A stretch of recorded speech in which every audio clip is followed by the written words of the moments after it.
Now we're looking at a very famous figure called a parabola. A parabola is kind of like a big U shape. Now there are two ways you can write the equation of a parabola. Either y equals ax squared plus bx plus c, or y equals a times x minus h squared plus k. Let's go through each one. If I write it in this form, if a is positive, I have a happy parabola, like a big smile.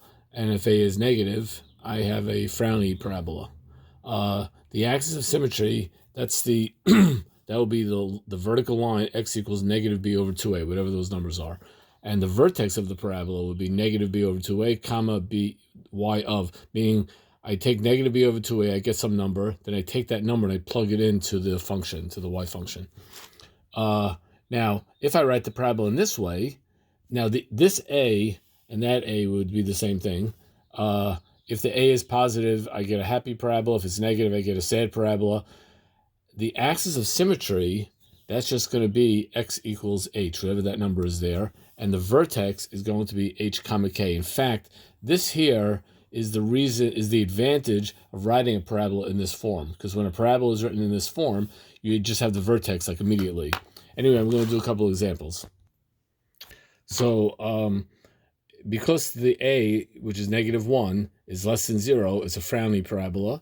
The axis of symmetry is going to be negative b over 2a, which just gives me 2. And to get the vertex, I take this 2, I plug it into the x, and then I plug that into the x over here to find the y value, and I get negative 4 plus 8 minus 7, which becomes 2 comma negative 3. And the graph of this, the graph will look just like this. It's a frowny face parabola with the vertex at 2 comma negative 3, which is right over there. And by the way, what is that point right there? It's negative 7. Why is it negative 7?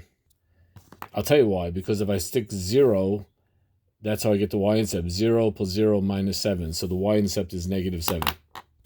Well, a equals 1, which is greater than 0, so it's a happy parabola. The axis of symmetry is just x equals h, which in this case is 5. The vertex is 5 comma 4. I just take it from there. From there, there's nothing to plug in. And here's my parabola. The vertex is at 5 comma 4. It's a happy parabola. Now, where it hits the y-axis is not so obvious. What you got to do is, well, I'll tell you what it is. It's 29, but where did I get 29 from? Well, to get the axis of symmetry, I have to plug in x equals 0. If x is 0, this is 25 plus 4, which is 29. And that, my friends, is the axis of symmetry. Whatever the vertex of the parabola is, if a equals 1, the next, it's going to go to this point right here, and then it's going to go to that point right there. Notice that when I move out 1, that goes up 1, and when I move out 2, it goes up 4, because it's a square.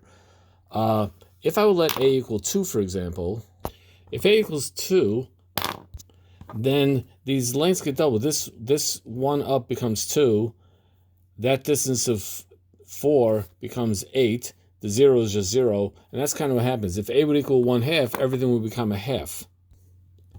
Here we go, a equals 1/2. So where that was 4 up, now it's only 2 up. Where that was 1 up, now it's only a half up.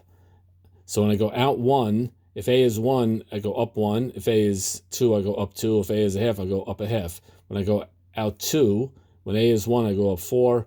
If a is a half, then I go up 2. If a is 2, I go up 8. So that's what the a does. and it doesn't matter if it's upside down or right side up, that this concept is the same, that the a stretches it or squishes it in a similar fashion. Now, I never said what that point was, but if that point was, let's say, the origin, then this graph would be y equals x squared, the red graph would be y equals 2x squared, and the purple graph, if you could tell it's purple, will be y equals 1/2 x squared. That's what I'm talking about.